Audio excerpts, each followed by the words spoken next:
Jackpot! My husband's mistress laughed in the ICU. Let's save the money for Paris. He agreed and left me. He didn't know my millionaire stepson had cameras in the room. My stepson paid for my surgery.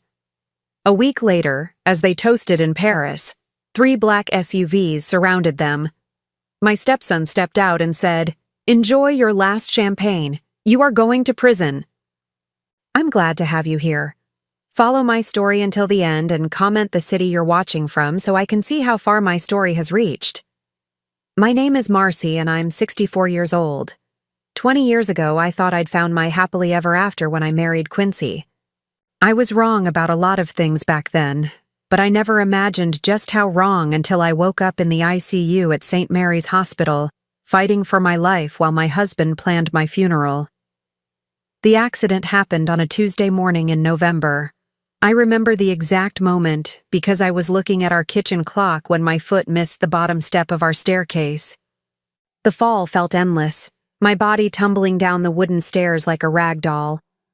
The last thing I saw before everything went black was Quincy standing at the top of the stairs, not rushing to help me, just watching. When I finally regained consciousness, the world felt distant and muffled. The rhythmic beeping of monitors filled my ears, and the harsh fluorescent lights of the ICU made my eyes water. My entire body ached in ways I'd never experienced, and breathing felt like trying to suck air through a straw. The nurses told me later that I'd suffered a severe head injury, 3 broken ribs, and internal bleeding that required emergency surgery. But the physical pain was nothing compared to what I heard next. I was drifting in and out of consciousness when I heard Quincy's voice in the hallway outside my room. He wasn't alone. There was a woman with him, someone I didn't recognize, and their conversation made my blood run cold even through the fog of pain medication. "So how long do you think she has?" the woman asked. Her voice was young, maybe late 20s, with a slight southern accent that sounded almost sweet until you heard what she was saying. Quincy's response was casual, like they were discussing the weather. "The doctors say it could go either way. Honestly, Sarah, at her age and with these injuries, it might be a blessing if she doesn't make it." Sarah. I'd never heard that name before, but the way she spoke to my husband suggested they knew each other very well. Too well. "Poor thing," Sarah continued, but there wasn't an ounce of sympathy in her voice. "Still, it's probably for the best. I mean, what kind of life would she have anyway? And think about the medical bills. Those life support machines must cost a fortune." I wanted to scream, to sit up and demand to know who this woman was and why she was talking about me like I was already dead. But my body wouldn't cooperate. The medications kept me trapped in a state between sleep and waking, able to hear everything but powerless to respond. Quincy sighed heavily, and I could picture him running his hand through his graying hair the way he always did when he was thinking. "You're right. The insurance will cover some of it, but not everything. And frankly, I don't see the point in bankrupting myself for someone who's already lived her life." The casual cruelty of his words hit me like another fall down the stairs. This was my husband of 20 years, the man who'd promised to love me in sickness and in health, talking about my potential death like it was a minor inconvenience. "Have you thought about what we discussed?" Sarah asked, her voice dropping to a whisper that I had to strain to hear. "About afterwards, I mean." "You mean about us?" Quincy's voice had a warmth in it that I hadn't heard in years. "Of course I have. Once this is all over, we can finally be together properly. No more sneaking around, no more pretending." My heart monitor must have registered my distress because a nurse came in to check on me. I heard their conversation pause, and then Quincy was suddenly at my bedside, playing the role of the concerned husband. "Any change?" he asked the nurse, his voice filled with fake worry. "Her vitals are stable," the young nurse replied kindly. "She's been stirring a bit more, which is a good sign. Brain injury patients often take time to fully wake up." "I see," Quincy said, and I could hear the disappointment he was trying to hide. "Well, I'll be back tomorrow. Sarah here is a nurse too, She's been helping me understand the medical situation. The nurse made polite conversation with Sarah about her nursing background while I lay there, pretending to be unconscious and trying to process what I'd just learned. My husband was having an affair with a woman young enough to be his daughter, and they were both hoping I would die so they could be together without the messy complications of divorce. After they left, I spent hours staring at the ceiling tiles, counting the dots in the acoustic panels and trying to make sense of my life. How had I been so blind? Looking back, there had been signs. The late nights at work that became more frequent. The way he'd become distant and irritable whenever I tried to show him affection. The mysterious charges on our credit card that he explained away as business expenses. But I'd attributed all of it to normal marital issues, the kind of problems that couples in their 60s work through together. I never imagined he was planning a future that didn't include me. The next day brought more revelations. Quincy returned around noon, again with Sarah in tow. This time, they were more careful about where they had their conversation, but the medications had begun to clear my system, and my hearing had become sharper. "The lawyer says we need to be patient," Quincy was telling her as they stood near the window. "If she recovers, we'll have to go with Plan B." "And what exactly is Plan B?" Sarah asked. "Divorce, obviously. It'll be messy and expensive, but it's better than nothing." Sarah made a small humming sound, like she was considering this option. "But if she doesn't recover, everything goes to you automatically, right? As her husband?" "That's right. The house, her savings, her life insurance, all of it." "How much life insurance?" $150,000. Plus she has about $47,000 in her personal savings account, and the house is worth at least $380,000. I felt sick listening to them calculate my worth like I was a piece of property they were appraising. These weren't the musings of grieving relatives trying to handle practical matters. This was cold, calculated planning by people who saw my potential death as a financial opportunity. "You know," Sarah said thoughtfully, "maybe we shouldn't be so quick to hope for a recovery. I mean, the medical bills alone could eat up a significant portion of that money." Quincy was quiet for a moment. "What are you suggesting?" "I'm just saying that sometimes when someone has been through this kind of trauma, complications can arise. Infections, blood clots, that sort of thing. Natural complications that no one could have prevented." The implication in her words made my skin crawl. Sarah wasn't just hoping for my death. She was suggesting they might help it along. And Quincy wasn't immediately shutting down the idea. "Sarah," he said finally, his voice cautious, "we need to be very careful here. The last thing we want is to raise suspicions." "Of course," she agreed quickly. "I'm just thinking out loud. But you know I have access to this floor. I could keep an eye on things, make sure she's getting the best possible care." The way she emphasized best possible care made it clear she meant the opposite. As they continued their conversation, planning my demise with the casual efficiency of people discussing weekend plans, I made a decision. If I survived this, I was going to make sure they paid for what they were doing. I didn't know how yet, but I would find a way. What they didn't know was that I had someone in my corner, someone they'd completely forgotten about in their calculations. My stepson Donovan had been traveling for business when my accident happened, but he was due back any day. Donovan was 40 years old, successful, and more importantly, he actually cared about me. When Quincy and I got married 20 years ago, Donovan was just 20, angry about his father's new relationship and resentful of my presence in their lives. But over the years, we'd built a real relationship. I'd been there for him during his difficult college years, his early career struggles, and his divorce 3 years ago. Unlike his father, Donovan had grown into a man of integrity and loyalty. If anyone would see through Quincy's act, it would be him. I just had to stay alive long enough for him to get here.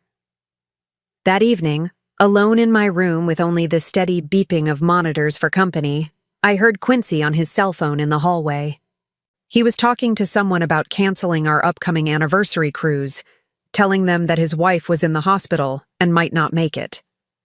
Yes, It's very tragic, he was saying, but his tone suggested he found it anything but tragic. We were so looking forward to that trip to Paris we had planned for next month. Sarah and I were going to celebrate well, it would have been our unofficial honeymoon, if you know what I mean. Paris. They'd been planning to use our anniversary money to take their romantic getaway. The cruise we'd booked months ago, the one I'd been so excited about, was never meant for us at all. It was meant for Quincy and his mistress. As I lay there in the darkness, listening to my husband plan his future with another woman while I fought for my life, I felt something shift inside me. The love I'd carried for 20 years, the loyalty that had blinded me to his true nature, began to calcify into something harder and colder. They thought I was helpless, lying here unconscious and dying. They thought they could plan their crimes right outside my door without consequence. But they were wrong about that too. I was very much awake, and I was listening to every word. The third day in the ICU brought a clarity I hadn't experienced since the accident. The pain medications were being reduced, and my mind felt sharper, more alert to every sound and conversation around me. I'd learned to control my breathing and heart rate, keeping my body perfectly still whenever Quincy and Sarah entered my room. As far as they knew, I was still unconscious, hovering between life and death. That morning, they arrived earlier than usual, around 9 o'clock.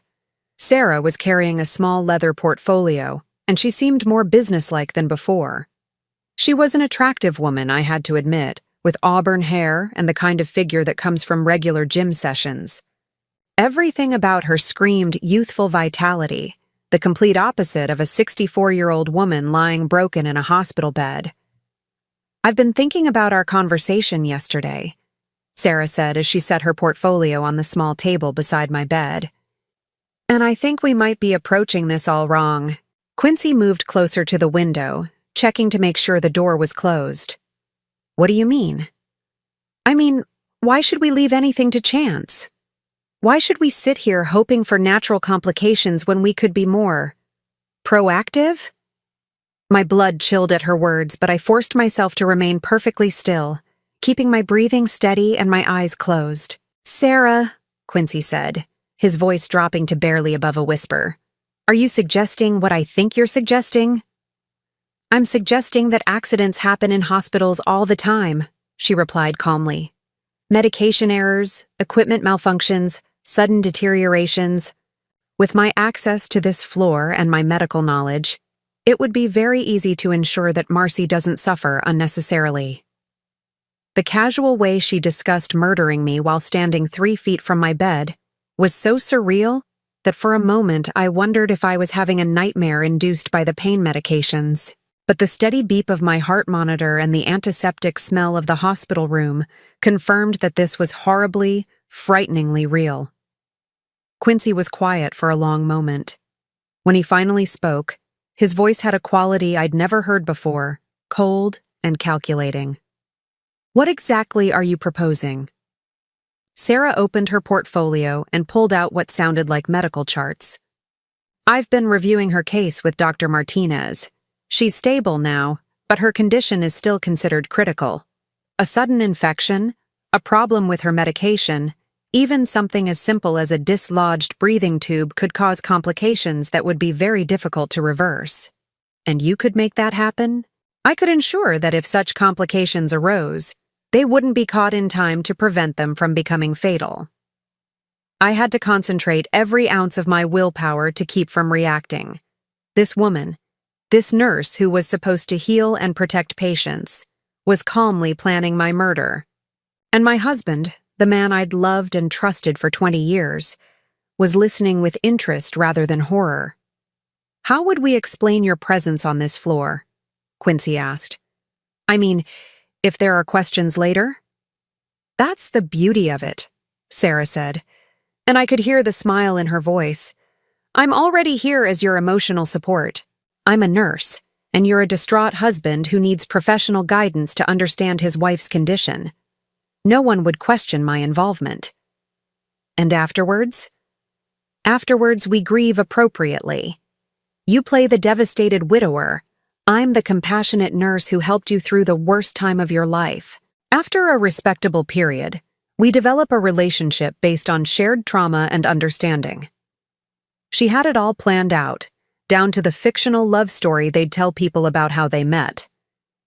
I wondered how many times she'd done this before, how many other wives had died under mysterious circumstances while their husbands found comfort with the helpful nurse Sarah. Quincy moved away from the window and came to stand beside my bed. I could feel his presence, could smell the cologne I'd bought him last Christmas. You really think this could work? I know it could work, Sarah replied confidently. But we need to move quickly. The longer she stays stable, the more likely she is to recover. And recovery would complicate everything. When? The single word was barely audible, but it hit me like a physical blow. Tonight. The night shift has fewer people, less supervision. I can arrange to be here checking on her progress, and if something unfortunate happens during my visit, well, these things occur. Sometimes patients just take a turn for the worse. They stood there in silence for what felt like hours, but was probably only a few minutes. I could hear the sounds of the hospital around us, the distant conversations of nurses, the rolling wheels of gurneys, the normal sounds of a place where people came to heal. It seemed impossible that in the middle of all this healing, two people were planning a murder. There's something else we need to discuss, Sarah said finally. The practical arrangements afterwards. What do you mean? I mean the money, Quincy, the insurance, the house, all of it. We need to have a plan for how we're going to handle the finances once she's gone. I heard the rustling of papers, and Sarah continued. I've done some research on the legalities. As her husband, you'll inherit everything automatically unless she has a will that states otherwise. Does she? No, Quincy said. We talked about making wills years ago, but we never got around to it. Everything we own is jointly held anyway. Perfect. That means the house, the savings, the insurance money, it all comes to you immediately. How much did you say the total was worth? The house is worth about $380,000, her savings account has $47,000, and the life insurance is $150,000. There's also my retirement account and some investments. Probably another $100,000 total. Sarah whistled softly. That's nearly $700,000. Not bad for a night's work. The callous way she calculated the value of my life made me want to vomit. To them, I wasn't a person with feelings, memories, dreams, and fears. I was simply a financial obstacle standing between them and a comfortable future. We should start making plans for afterwards, Sarah continued. Where we'll live, how we'll handle the money. I think we should sell the house immediately and buy something new, somewhere we can start fresh without any memories of Marcy. Quincy's voice took on a dreamy quality. I've always wanted to live in Paris. With this kind of money, we could buy a nice apartment there, maybe near the Seine. Paris, Sarah repeated, and I could hear the excitement in her voice. I love it. We could be there by Christmas, starting our new life together. They began to discuss their future plans with the enthusiasm of newlyweds planning their dream home, completely oblivious to the fact that their dream was built on my grave. They talked about cafes and museums, about learning French together, about the romantic apartment they'd rent while they looked for the perfect place to buy. You know what we should do? Sarah said suddenly. We should book that trip to Paris right now, for next month. It'll give us something to look forward to, and it'll help sell the story that you need to get away after the tragedy. That's brilliant, Quincy agreed. A grieving widower taking a trip to heal and process his loss with the compassionate nurse who helped him through the darkest time of his life. I heard Sarah typing on what must have been her phone. I'm looking at flights now. There's a beautiful boutique hotel in the Marais district that would be perfect. Very romantic, very private. Book it, Quincy said without hesitation. Book it for 3 weeks from now. By then, everything will be settled, and we can start our real life together. As they made their travel arrangements, discussing restaurants they wanted to try and sights they wanted to see, I felt a strange sense of detachment from my own body. It was as if I was floating above the scene, watching these two people plan their future while the woman they intended to murder lay helpless beside them. But I wasn't helpless. Not entirely. My mind was working, planning, calculating just like theirs. I knew that Donovan was supposed to return from his business trip tomorrow. I knew that he would come straight to the hospital when he landed. And I knew that unlike his father, Donovan would see through any performance Quincy and Sarah might put on. I just had to survive the next 24 hours. I should go, Sarah said finally. I need to review the medical protocols for tonight and make sure everything is in place. When will I see you again? Quincy asked, and there was an intimacy in his voice that made my stomach turn. Tonight, around midnight. I'll be here for her final checkup. Final checkup. The euphemism was so casual, so professional sounding, that it took a moment for the full weight of it to hit me. They were planning to kill me in just a few hours. After they left, I lay in the growing darkness of my hospital room, listening to the sounds of the evening shift taking over. Nurses chatted quietly in the hallway. Doctors made their rounds, and somewhere in the distance, a television played the evening news. I thought about my life, about the 20 years I'd spent with Quincy, about all the small moments and shared experiences that I'd believed were building towards something lasting. Our wedding day, when he'd cried as I walked down the aisle. The way he used to bring me coffee in bed on Sunday mornings. The trips we'd taken together, the friends we'd made, the life we'd built. Had any of it been real? Or had I been living in a fantasy while he planned my eventual demise? But then I thought about Donovan, about the relationship we'd built over the years, about how he'd grown from a resentful teenager into a man I was genuinely proud of. He would be here tomorrow, and when he arrived, everything would change. I just had to make sure I was still alive when he got here. I'd been staring at the ceiling tiles for what felt like an eternity, counting the small holes in the acoustic panels and trying to keep my mind focused on anything except the fact that Sarah would return at midnight to end my life.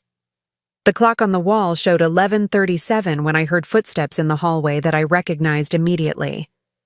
Donovan. He was back earlier than expected, and the familiar sound of his confident stride filled me with a relief so profound that I had to fight back tears. Even through my closed eyelids, I could sense when he entered the room, bringing with him the faint scent of expensive cologne and the energy of someone who'd just stepped off a long flight. "Jesus Christ," he whispered, and I could hear the genuine distress in his voice as he took in my condition. "What the hell happened to you, Marcy?" I wanted so desperately to open my eyes, to tell him everything I'd overheard, to warn him about what was coming. But I knew that Quincy could return at any moment, and I needed Donovan to see the truth for himself without any interference from me. He pulled a chair close to my bed and sat down heavily. I could feel his presence beside me, solid and reassuring in a way that Quincy's had never been. Even before I learned the truth about him, "I got Dad's message about the accident," Donovan said quietly, apparently talking to my unconscious form. "But he made it sound like you just took a tumble down the stairs. This looks like so much more than that." He was right, of course. The extent of my injuries suggested a much more serious fall than the simple slip Quincy had described to people. But Donovan had always been observant, always willing to ask the hard questions that others avoided. I heard him pull out his phone and dial a number. "Dr. Martinez, this is Donovan Richards, Marcy's stepson. I just arrived and I'd like to discuss her condition. Yes, I know it's late, but I flew in from Singapore as soon as I heard. Thank you." While he waited for the doctor, Donovan began moving around my room, and I could hear him examining things with the methodical precision that had made him successful in business. He was looking at my chart, checking the monitors, asking questions that a casual visitor wouldn't think to ask. Dr. Martinez arrived 15 minutes later, a kind man in his 50s who'd been treating me since the accident. I'd heard his voice several times over the past few days, always professional but genuinely caring. "Mr. Richards, the doctor said as he entered the room. "I'm glad you're here. Your stepmother's injuries are quite serious." "Can you walk me through exactly what happened?" Donovan asked.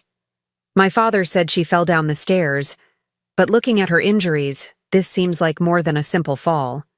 I could hear Dr. Martinez flipping through pages of my chart. "The pattern of injuries is consistent with a fall down a full flight of stairs. She has a severe concussion, 3 broken ribs, internal bleeding that required emergency surgery, and significant bruising. What's unusual is the nature of some of the trauma." "Unusual how?" "Well, typically in a fall like this, we see injuries concentrated on one side of the body, the side that hits the stairs.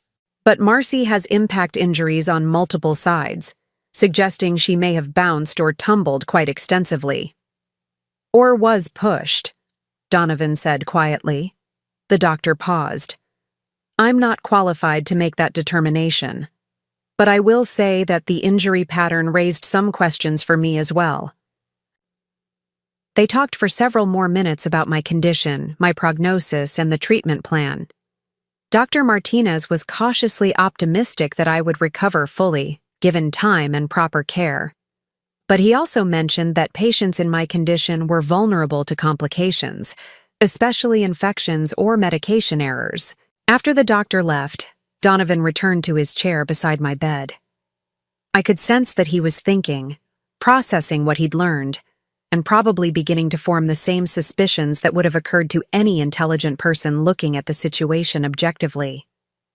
"Marcy," he said softly, "I don't know if you can hear me, but if you can, I want you to know that something doesn't feel right about this whole situation. Dad's been acting strange, evasive when I ask questions about what happened. And there's something else." He paused, and I heard him moving around again, this time near the window. "I had security cameras installed at the house last month," he continued. "Dad doesn't know about them. I was worried about break-ins in the neighborhood, and I thought it would be good to have some protection for you both while I was traveling." Security cameras. My heart rate spiked with excitement, but I forced myself to remain still. If Donovan had cameras at the house, they might have recorded what really happened when I fell down the stairs. "I'm going to review the footage tomorrow," he said. "I need to see exactly what happened that morning."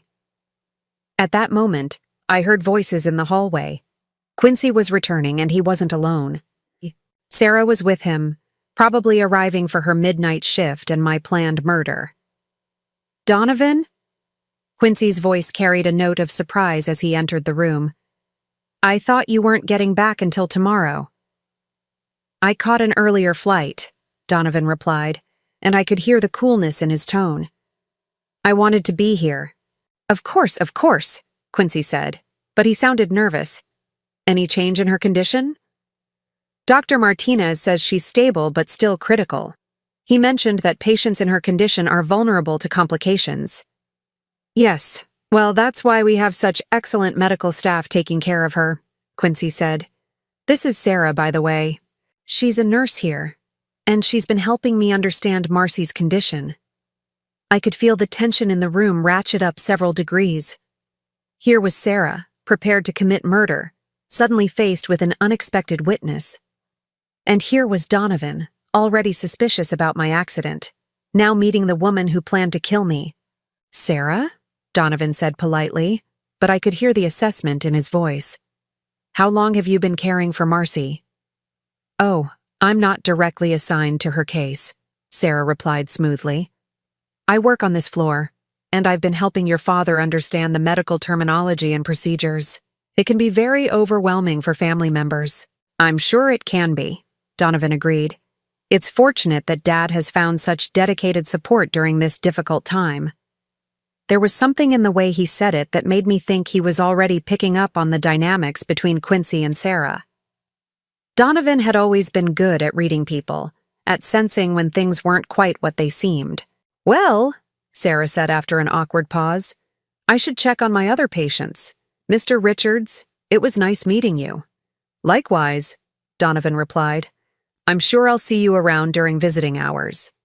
After Sarah left, Quincy attempted to make small talk with his son, but the conversation felt forced and artificial. Donovan asked pointed questions about the morning of my accident, about what Quincy had seen, about whether I'd seemed unsteady or dizzy in the days leading up to the fall. Quincy's answers were vague and inconsistent, and I could tell that Donovan was filing away every contradiction for later analysis. "I think I'm going to stay here tonight," Donovan announced around midnight. "I want to be close by in case there's any change in her condition." "That's really not necessary," Quincy said quickly. "The hospital staff is excellent, and there's nothing you can do here that they can't do better." "I know, but I'd feel better staying. You look exhausted, Dad. Why don't you go home and get some proper sleep? I'll call you if anything changes." I could practically feel Quincy's panic. If Donovan stayed, Sarah wouldn't be able to carry out her plan, but he couldn't argue too strongly without seeming suspicious. "Are you sure?" Quincy asked weakly. "Positive. I'll take good care of her." After Quincy reluctantly left, Donovan settled into the chair beside my bed for what he clearly intended to be a long night's vigil. Around 12:30, I heard him on the phone, speaking in low tones to someone about increasing security at the house and reviewing camera footage as soon as possible. Around 1 in the morning, Sarah appeared in my doorway. I could sense her hesitation when she saw Donovan sitting alertly beside my bed.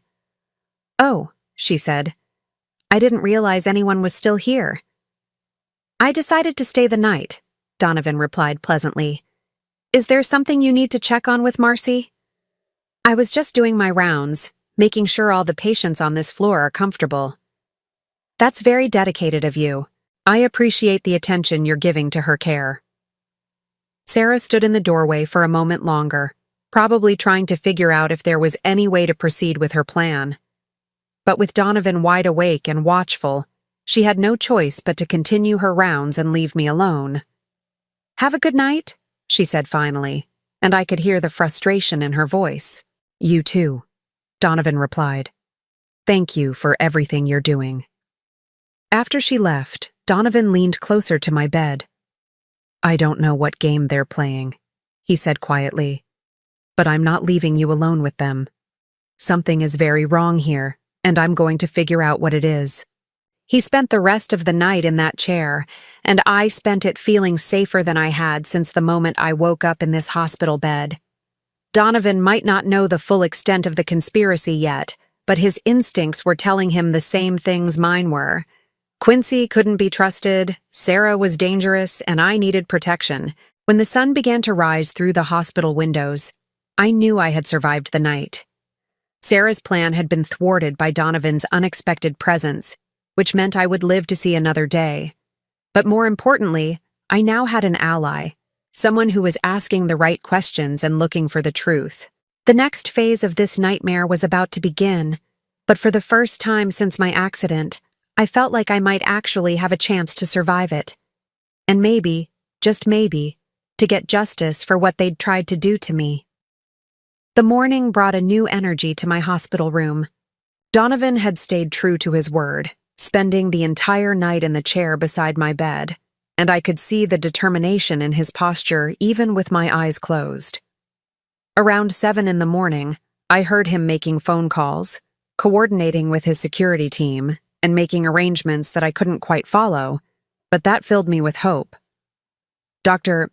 Martinez made his morning rounds around 8, checking my vitals and discussing my progress with Donovan. The doctor seemed pleased with my stability overnight, mentioning that my brain activity had been more consistent and that my chances of a full recovery were improving. "When might she wake up?" Donovan asked. "It's hard to say with head injuries," Dr. Martinez replied. "Could be today, could be several more days, but her signs are encouraging. The swelling in her brain has decreased significantly." After the doctor left, Donovan received a phone call that changed everything. "Marcus, thank you for getting back to me so quickly," he said, and I realized he was talking to the head of his security company. "Did you have a chance to review the footage from Tuesday morning?" There was a long pause as Donovan listened to whatever Marcus was telling him. I could hear his breathing change, becoming sharper and more focused. "Are you absolutely certain?" he asked. The footage is clear enough to see exactly what happened? Another pause, longer this time. Jesus, Donovan whispered. Send me the file immediately. And Marcus, I want you to make copies and store them in multiple locations. This is evidence in what might become a criminal case. My heart was pounding so hard I was afraid the monitors would give me away. The security cameras had captured something, and from Donovan's reaction, it wasn't the accidental fall that Quincy had described to everyone. One more thing, Donovan continued.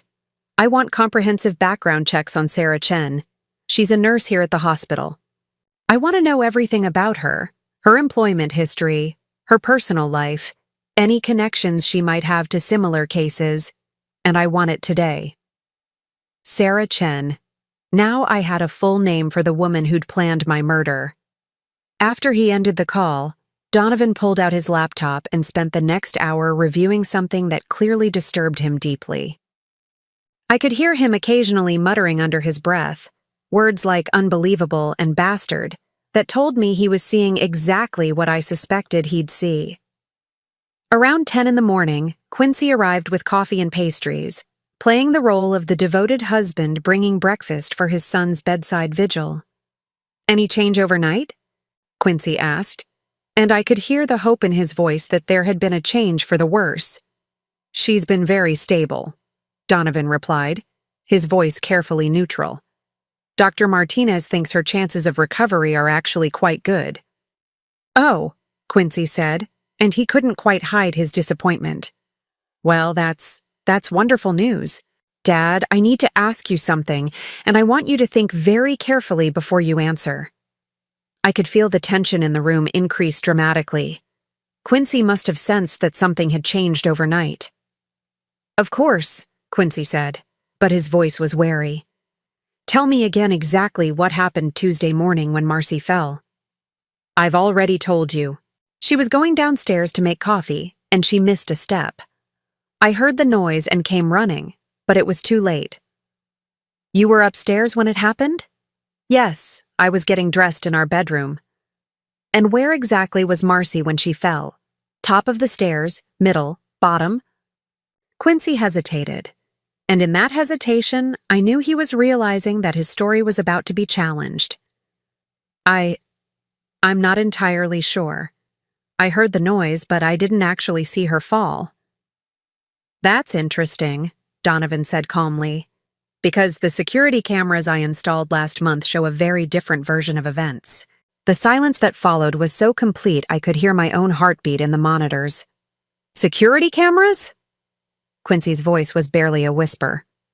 Full coverage of the main floor, including the staircase. And what I see on that footage, Dad, is you following Marcy down the stairs, arguing with her about something, and then pushing her hard enough to send her tumbling down the entire flight. I heard Quincy's sharp intake of breath, followed by the sound of a chair scraping against the floor as he presumably sat down heavily. The footage is crystal clear, Donovan continued, his voice growing colder. I can see Marcy trying to get away from you. I can see you grabbing her arm, and I can see you shoving her down those stairs with enough force to cause exactly the injuries she sustained. Donovan, you don't understand, Quincy started, but his son cut him off. Oh, I understand perfectly. What I don't understand is why. Why would you try to kill the woman who's been nothing but good to you for 20 years? The accusation hung in the air between them. I wanted to applaud Donovan for his directness, for refusing to let his father make excuses or deflect blame. It's not what it looks like, Quincy said weakly. Really? Because what it looks like is attempted murder. And what it feels like is that I need to call the police right now. Wait, Quincy said urgently. Please, just wait. Let me explain. Explain what? How you plan to inherit Marcy's money? How you've been having an affair with that nurse Sarah? How you stood outside this room discussing whether to let Marcy die from her injuries or speed the process along? My blood ran cold. How could Donovan possibly know about those conversations unless— You've been recording us, Quincy said, and his voice was filled with a mixture of horror and admiration. The room has audio surveillance, yes. I activated it the moment I arrived and realized something wasn't right. So I've heard every word of your conversations with Sarah, including your plans for tonight. Donovan had been recording everything. Every cruel word, every heartless plan, every casual discussion of my murder had been captured for posterity. You have no idea what you're dealing with, Quincy said, and for the first time, there was something desperate in his voice. Sarah isn't just some nurse I'm having an affair with. This is bigger than you think. Then explain it to me. Quincy was quiet for a long moment, and when he spoke again, his voice had changed completely. Gone was the pretense of being a loving husband. What remained was something cold and calculating. Sarah specializes in this kind of arrangement, he said finally. Wealthy older women who need assistance in transitioning to their final rest. Marcy isn't the first, and she won't be the last. The casual way he described serial murder made my skin crawl. This wasn't a crime of passion or a moment of poor judgment. This was a business, a systematic targeting and killing of older women for their money. How many? Donovan asked, and I could hear the disgust in his voice. 5, maybe 6 over the past 3 years. Sarah has a system. She identifies targets, I cultivate relationships with them, and when the time is right, they have accidents or complications. And you split the money. It's a very lucrative partnership. The matter-of-fact way Quincy discussed multiple murders was so chilling that I had to focus all my energy on keeping my breathing steady. This man I'd lived with, shared a bed with, trusted with my life, was a serial killer. Why Marcy? Donovan asked. She loved you. She would have done anything for you. She was convenient, Quincy replied with a shrug I could hear in his voice. Available, trusting, and worth enough money to make it worthwhile. Plus, she had no family other than you, which simplified things. Except she did have me. Yes, that was an unexpected complication. We thought you'd be easier to convince that her death was natural, especially since you travel so much. Donovan was quiet for several minutes, and I could imagine him processing everything he'd learned. His father wasn't just an unfaithful husband, or even a man who'd made one terrible mistake. He was a predator who made a living targeting and killing vulnerable women. Here's what's going to happen, Donovan said finally, his voice calm but implacable. You're going to confess everything to the police. You're going to provide evidence about Sarah's involvement and information about the other victims, and you're going to do it today. And if I refuse? Then I release the security footage and the audio recordings to the police, the FBI, and every major news outlet in the country. Your choice is whether you cooperate and possibly get a plea deal, or spend the rest of your life in prison after a very public trial. You're my son, Quincy said, playing his last card. You stopped being my father the moment you decided to murder the only mother figure I've had since I was 20 years old. The finality in Donovan's voice was unmistakable. Whatever relationship had existed between father and son was over, destroyed by the revelation of Quincy's true nature. I need time to think, Quincy said. You have until noon, Donovan replied. After that, I make the calls myself. I heard Quincy's footsteps as he left the room, probably to find Sarah and figure out their next move. But they were trapped now, caught between the evidence Donovan had gathered and the impossible situation they'd created for themselves. After his father left, Donovan came to stand beside my bed. Marcy, he said softly, I know you probably can't hear me, but I want you to know that you're safe now. I'm not going to let anything happen to you. But I could hear him.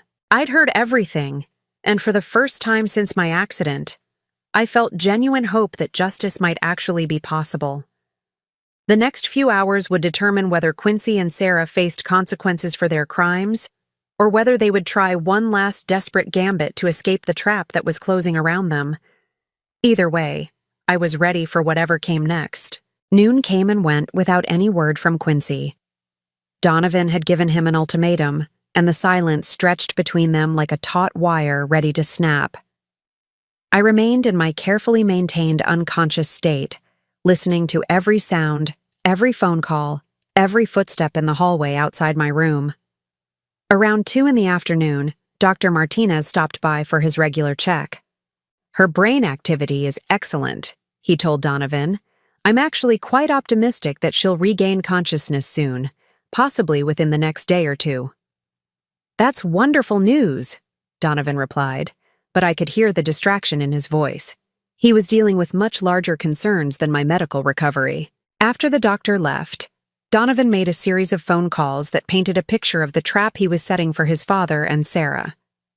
I listened as he coordinated with law enforcement, international agencies, and his own security team to ensure that when Quincy and Sarah tried to escape, they would find themselves walking directly into a carefully planned operation.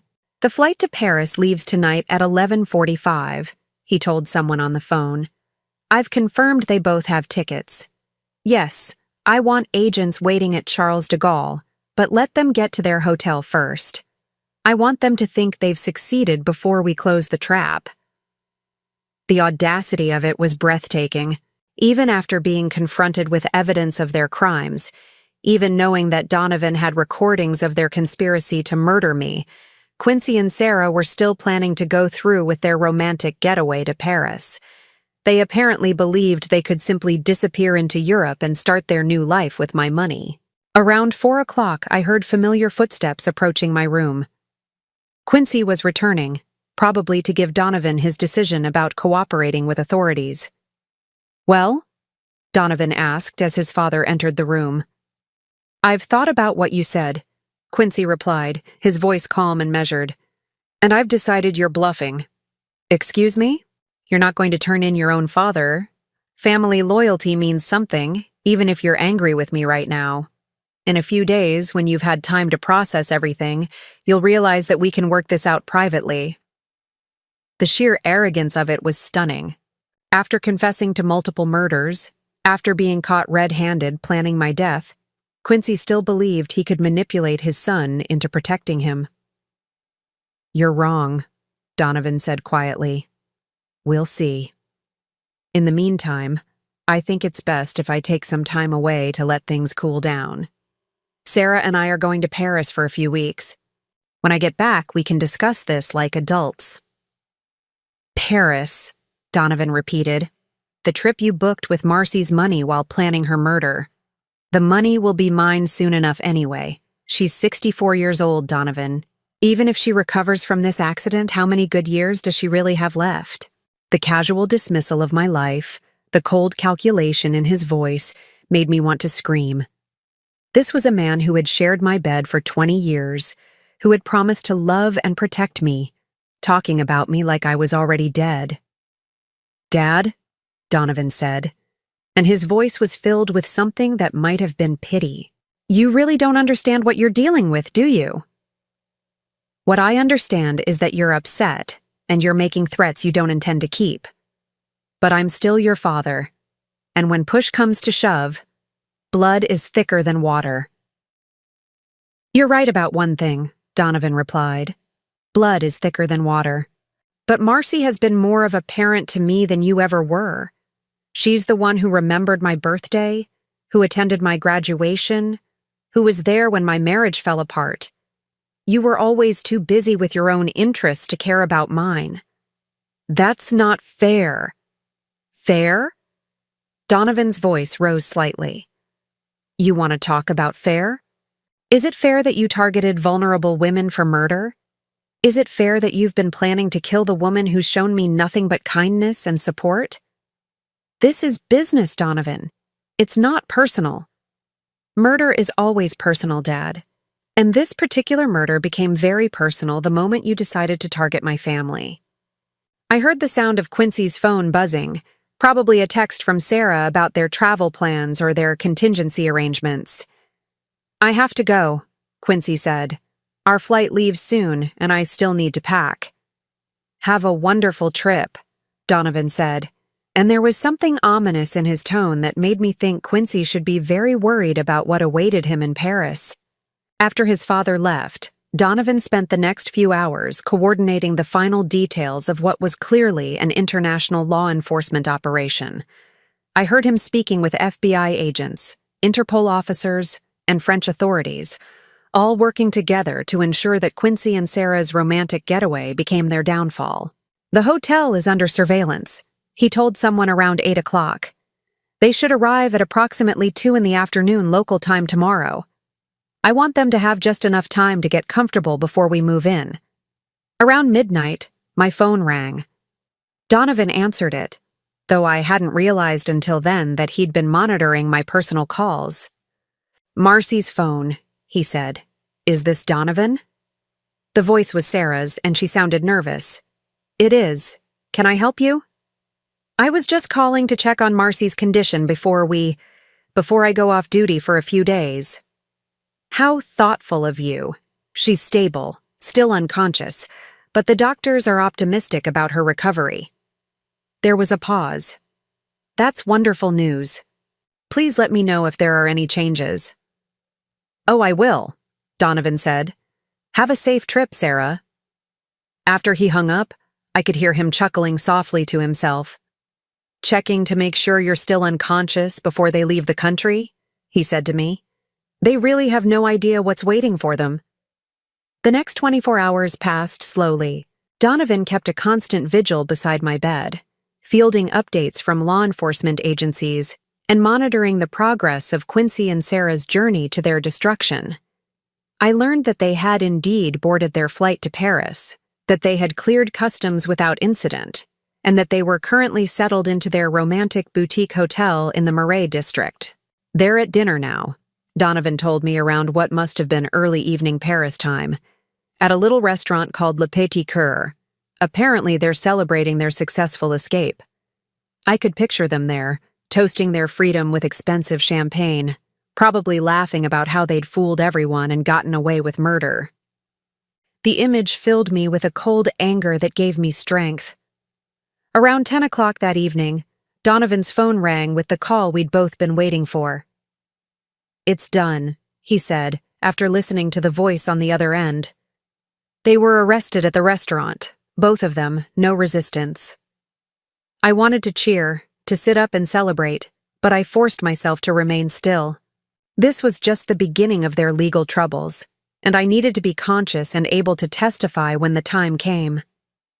"Tell me everything," Donovan said to whoever had called him. Over the next 30 minutes, I listened as he received a detailed account of Quincy and Sarah's arrest.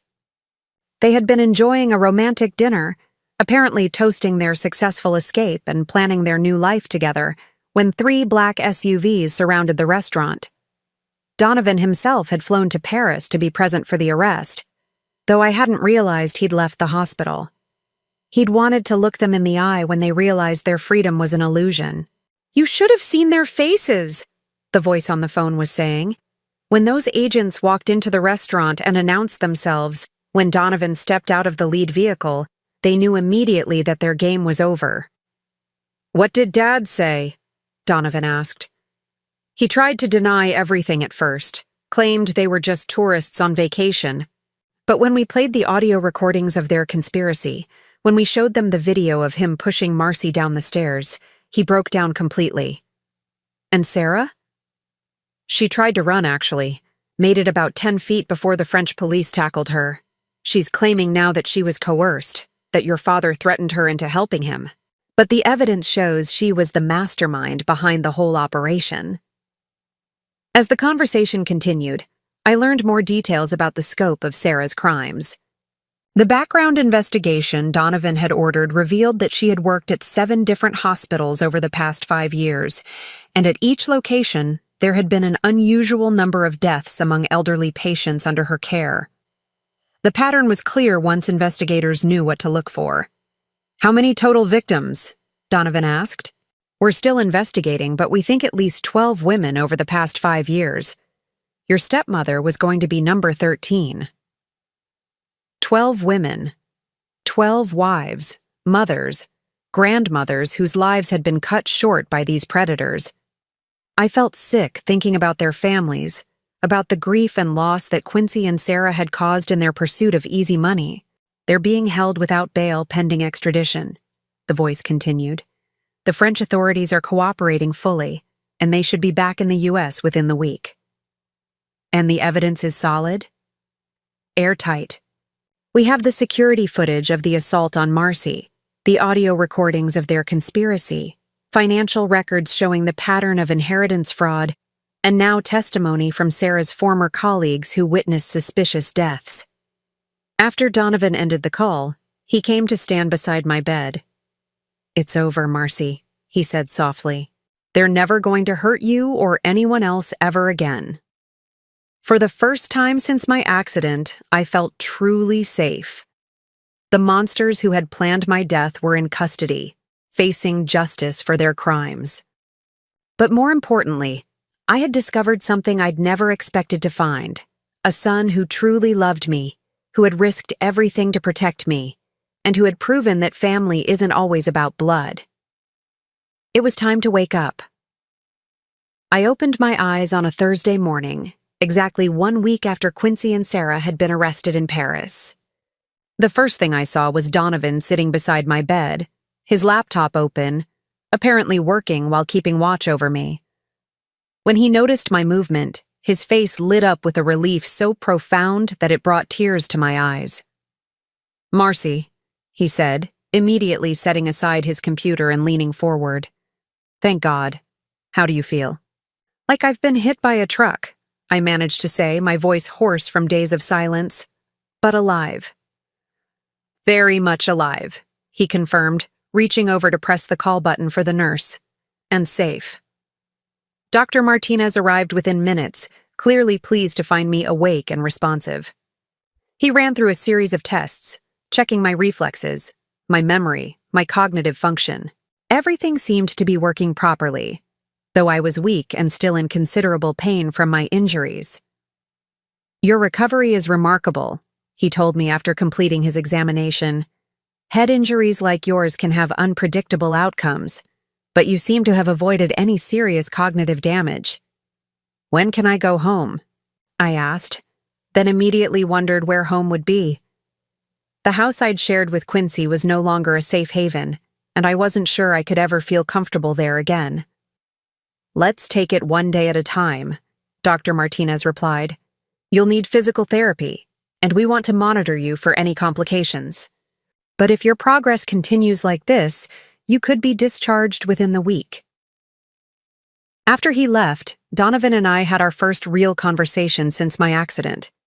He filled in the details I'd missed while pretending to be unconscious, including the extent of the international investigation that had grown out of Sarah's arrest.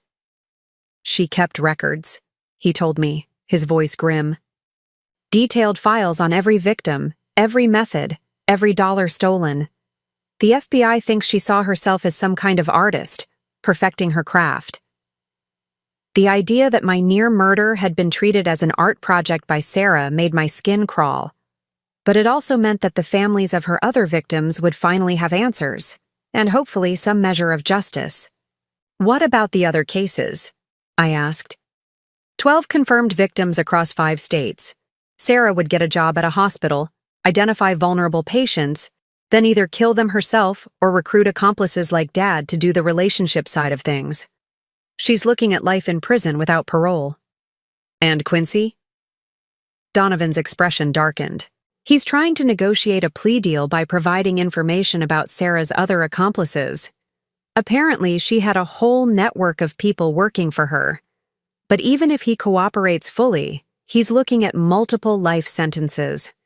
I should have felt satisfaction at the news that my would-be killers were facing appropriate punishment. Instead, I mostly felt empty, like something inside me had been permanently damaged by the betrayal.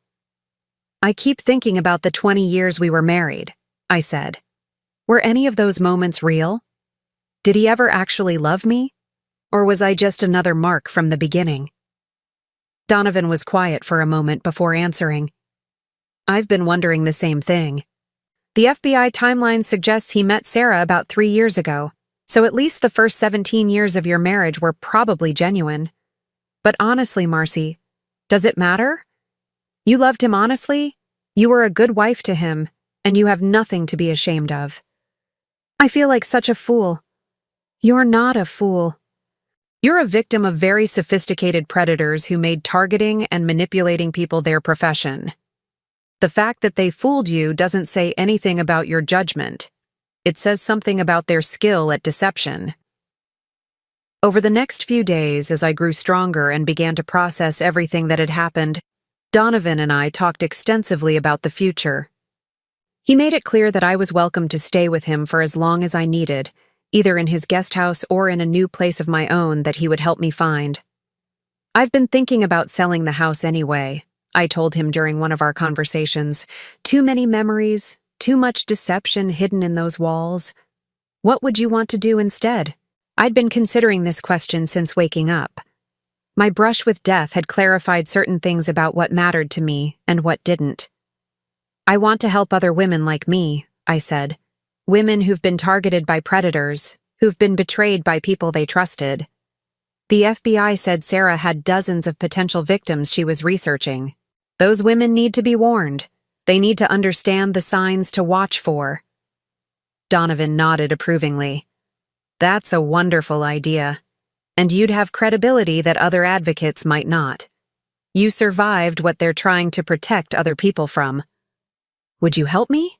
I don't know anything about setting up organizations or getting funding. Of course I'll help. Whatever you need. The conversation marked a turning point for both of us. Instead of dwelling on what had been lost, we began planning for what could be built. I had survived an attempt on my life, but more importantly, I had discovered that I wasn't as alone in the world as I'd thought. 2 weeks after waking up, I was discharged from the hospital. Donovan picked me up in his car, and as we drove past the house I'd shared with Quincy, I didn't feel any sadness or nostalgia. It was just a building now, a place where a different person had lived a different life. Where are we going? I asked as he turned onto a tree-lined street I didn't recognize. I have something to show you, he said with a smile. He pulled into the driveway of a modest but charming cottage, painted yellow with white trim and surrounded by a garden that clearly received loving care. It's beautiful, I said. Whose is it? Yours if you want it, Donovan replied. I know you said you wanted your own place, and this one came on the market last week. It's fully accessible for your physical therapy, it's in a safe neighborhood, and it has a perfect home office for your advocacy work. I stared at the cottage, overwhelmed by his thoughtfulness. Donovan, I can't let you buy me a house. You're not letting me do anything. I'm choosing to do this because you're my family, and family takes care of each other. Family. The word had taken on new meaning for me over the past month. I'd learned that family wasn't necessarily the people you shared blood with, or even the people you married. Family was the people who showed up for you when things got difficult, who protected you when you couldn't protect yourself, who loved you not because they had to, but because they chose to. Besides, Donovan added with a grin, I have it on good authority that you're going to be quite wealthy once all the legal proceedings are finished. The insurance money from your marriage will revert to you since Quincy can't inherit as a convicted felon, plus there will likely be restitution from Sarah's other crimes. You'll be able to pay me back if it makes you feel better. We walked through the cottage together, and I could immediately picture myself living there. There was a sun-filled living room with built-in bookshelves, a kitchen with windows overlooking the garden, and a small study that would be perfect for the advocacy work I was planning. The current owners are an elderly couple moving to assisted living, Donovan explained as we toured the rooms. They said they'd be honored to sell to someone who would appreciate the care they've put into the place. In the master bedroom, there was a photograph on the nightstand showing the elderly couple on their wedding day, probably 50 years earlier. They looked happy and hopeful, the way I'd looked in my own wedding photos 2 decades ago. Do you think it's possible to trust again? I asked Donovan as we stood looking at that photograph. After something like this, do you think someone my age could ever believe in love again? I think trust is like physical therapy, he replied thoughtfully. It takes time, it takes effort, and it probably hurts sometimes. But I also think you're stronger than you know, And I don't think what Quincy and Sarah did to you defines what's possible for the rest of your life. 3 months later, I was settled into my cottage and had begun the work of establishing the foundation that would become my new purpose. We called it the Margaret Foundation, named after one of Sarah's first victims whose case had particularly moved me.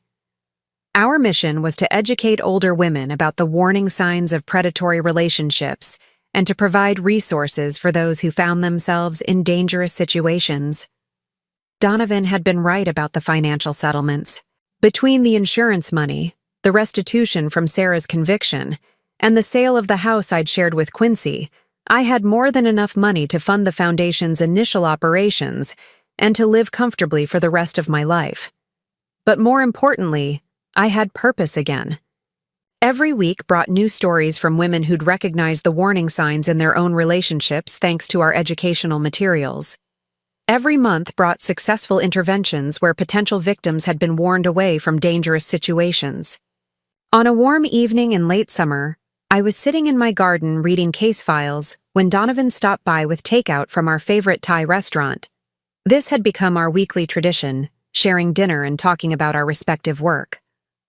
I got a call today from the prosecutor in Sarah's case, he told me as we sat eating pad thai on my patio.